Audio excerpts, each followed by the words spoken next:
嗨，大家好，我是石宇，我们今天继续布罗卡蔚蓝档案。昨天升放送了，出乎意料的升放送。为什么说是出乎意料呢？因为它距离2周年实在是太近了。一般来说，刚刚搞完周年活动，大家钱包也累了，下题也累了，何况某些老师又刚刚释放完觉悟，都该缓一缓，歇一歇了。可是谁想到运营啊，就像是没有闲者时间似的，刚来完一波，立刻就能再起再战，实在是出乎大家的意料，吓得我赶紧去查了查，日服的总策划是不是叫做一夜十次郎啊？好像不是，那可真是不知道哪来的这个精气神儿。不过呢，对于我们玩家来说，它总是好事嘛，毕竟永远有新话题，永远有新内容。于是今天我们就做一个总结，来看看昨天声放都释出了什么样的情报。当然，本期的主要内容还有一个2分30秒的浓缩版本，时间紧迫的老师啊，去看我昨天上传的浓缩版本也是 OK 的。首先，下次更新是2月22号，伴随着更新，现在的觉悟卡池以及2个复刻卡池都会结束，还没有做好觉悟的老师，请速速觉悟，以及万众瞩目的主线终章也会同时更新，我和大家都一样期待啊！之前长达30天的联合作战，爱徒们众志成城，一同面对着6根又黑又大的棒子疯狂摩擦，终于棒棒承受不住学生们凌厉的攻势，倒了下去，软了下去。那场景实在是动人心弦，催人上面下面一同泪下呀！我也是非常想知道，黑化白子的那一枪啊，终究是射入了为师的脑门呢，还是眼窝？可是期待的东西实在太多啊，说是下次更新的最大看点也不为过吧。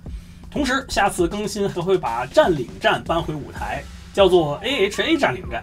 这个占领战它的出现频度并不高啊，之前只有过1次，只不过呢，最近国际服的出张海之家就是当时那唯一一次的开催，所以要是玩国际服的老师，应该还是记忆犹新的。按照官方的说法，是一边打倒敌人，一边占领格子，在前进中目标占领全区域的据点压制型活动啊。虽然说起据点压制啊，我满脑子都是这些玩意儿啊，特别是这个 VB 系列，是这个触手已经日薄西山的现在这个时代的最后的中流砥柱之一了啊！喜欢触手，尤其是喜欢触手产卵的老师，可千万不要错过啊！可以副业去这个 VB 里边当一当触手王。直播中呢也进行了演示游玩，不过奉劝各位新人老师一句，不要掉以轻心，官方说什么你就信什么。官方还说这是个经营剔透、健康向上的学员 RPG 呢，啊，是这样的吗？按照当时的经验，占领战的报酬倒是很丰富，这次也可以小小的期待一下。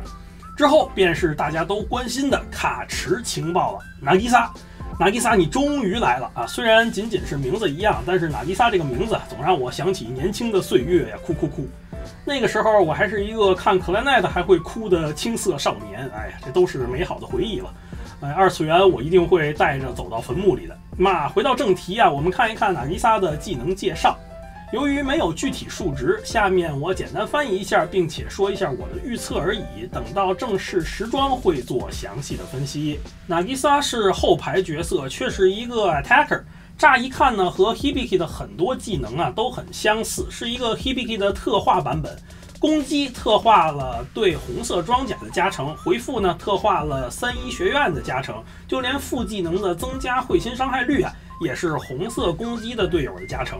按照任何游戏的数据设计的常识来讲，特化的数值那它一定要高于泛用的数值的。因此，我们几乎可以确定的猜测，在队伍中有31的学生，并且面对轻装甲的敌人，并且队友也全都是爆发攻击的时候，纳吉萨的表现一定是要比 Hibiki 好的。但是面对其他情况的时候呢，就不如 Hibiki 了。不过怎么说呢啊，我已经说过无数次了，这个游戏它就是要打克制的，绝大多数情况啊，你不会吃饱了撑的拿不克制的队伍去拼。所以这种所谓的特殊情况，在真实上场的时候反倒是常见情况。因此大概率 Hibiki 会下岗，我们拭目以待吧。米卡和纳吉萨都来了 ，Seiya 还会远吗？啊，当我们都这么想的时候 ，Tokiwa Kita。啊，居然是 Toki 啊！主线第2章担任了相当多戏份的临时反派角色啊，最后一名 CCC 的成员，千年学员学生会长专属妹斗高达驾驶员，外表看似冷漠，实际上却是个讨厌寂寞的粘人角色的 Toki。所以会对老师 peace and peace 的那一个 Toki wa kita。Toki 他是前排角色，位置在 middle 的 attacker， 攻击类型是爆发，也就是红色攻击，但是防御类型居然是弹力装甲。哎呀，新的防御类型出现了，就像直接会无限增加一样。果然布鲁阿卡也开始扩充属性相克表了。这个弹力装甲性能上是这样的，它承受爆发，也就是红色攻击50%的伤害，同时贯通和神秘全是100%，也就是说这个装甲是没有弱点的，这个真的有一些强悍哦。目前为止所有的3种装甲，你的学生可以见到的3种装甲，排除那些构造物甲以外，这3种它都是对一种攻击50%，另一种100%，被克制的属性是200%这样的设定。而 Toki 的弹力装甲保留了抗性的同时，竟然没有弱点，果然到了数据膨胀的 Toki 了呢。再来看一看技能，大招花2费就可以变身，变身之后的费用变为5。在这里的技能说明的意思上来说，是再发动3次大招就会解除变身，再次变回2费。同时这3次也不是同样的攻击，前2次是打直线，最后1次是光炮的样子。这个就很期待时装之后的表现了。我的初步判断是，即使 PVE 咱们不说，它在 PVP 也应该非常有潜力。为什么呢？毕竟防御属性上没有弱点，这一点呀，恐怕是竞技场人人都会带的。当然也要看纸面数据，也不排除为了平衡运营在纸面上防御力不强的设计的可能性。之后的情报就是快乐的周年庆掉落3倍终于结束了，回到了正常的掉落2倍的循环。具体日期如下，请大家好好规划珍贵的体力，以及2月22日的维护之后 T2 到 T4 的装备掉落率会增加，这个实在是非常感激了呀。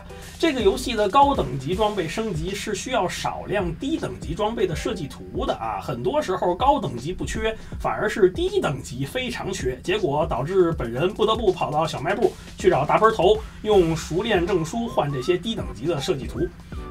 虽然也不是很贵，但是就是麻烦啊！本肥宅他就是怕麻烦。运营这次升级啊，实在是非常贴心了。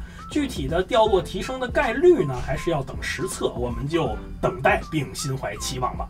再下面是家具动画追加，这个茶会的茶桌啊，一共有3个位子，剧情上也是3个人一块喝茶啊，不管怎么想都是情理之中。C 啊什么时候来啊？一家人他就是要整整齐齐。期待看到和好如初的3个人一起在咖啡厅喝茶的样子。即使是和好了喝茶，也不要忘记给老师交体力交钱。什么谢老师啊，请学生们在自己咖啡厅喝茶还要收钱啊妈！当然了，你们不交钱也可以啊，让为师喝你们3个人的茶啊，要新鲜热乎刚出来的那种就可以。Toki 的家具动画呢是街机游戏机，说起来你们这个 CNC 好像很喜欢打游戏的人还不少啊。妈妈 Koyuki 呢，在下次维护之后也会时装，同样是敬请期待，也有他的家具动画。说到这个 Koyuki， 下次维护也就是3月18日的维护了啊。上次有一位同仁留言说 Koyuki 跟台语里面的谢谢你很像，是这样的吗？我很好奇到底是怎么发音的。我这个天天看菊入啊、英雄说书啊、Chief 之类的，经常听台语，觉得好好听啊，可惜这辈子我是学不会了。这个语言蕴含的是整个文化族群的传承，实在是又有趣又珍贵的东西。不过阿罗娜终究还是有点分寸的，知道各位老师的钱包它不是4次元口的啊，永远都能掏出来东西。所以 Koyuki 虽然紧接着2个限定池登场，但是至少呢它是横长角色，所以大家量力而行就可以啊，不一定非要抽。不过本人对这个白色过膝袜真的是没有抵抗力啊！日本街头上啊，偶尔是可以看到黑色过膝袜的，出现概率是 SSR 级别，但是白色过膝真的就只有秋叶原路边揽客的妹斗咖啡厅的妹斗们会穿了，你在平时是不可能见到的啊，除非那些 coser。所谓白色过膝，那真的就是2次元中才能见到的梦幻。完美，我得考虑考虑是不是还要再麻烦一下我的大人的卡片了。Koyuki 的技能呢也释出了，我们简单来看一下。大招是4费，对圆形范围内的敌人随机扔炸弹，炸弹的伤害属性不同，纯看脸，但是攻击属性呢都是神秘。这么看来，这个打佩罗罗基拉的时候也许能用啊。下面是总力战的情报，在 Koyuki 时装之前会有1周的总力战，对手呢是 Hieronymus， 地形是世界地。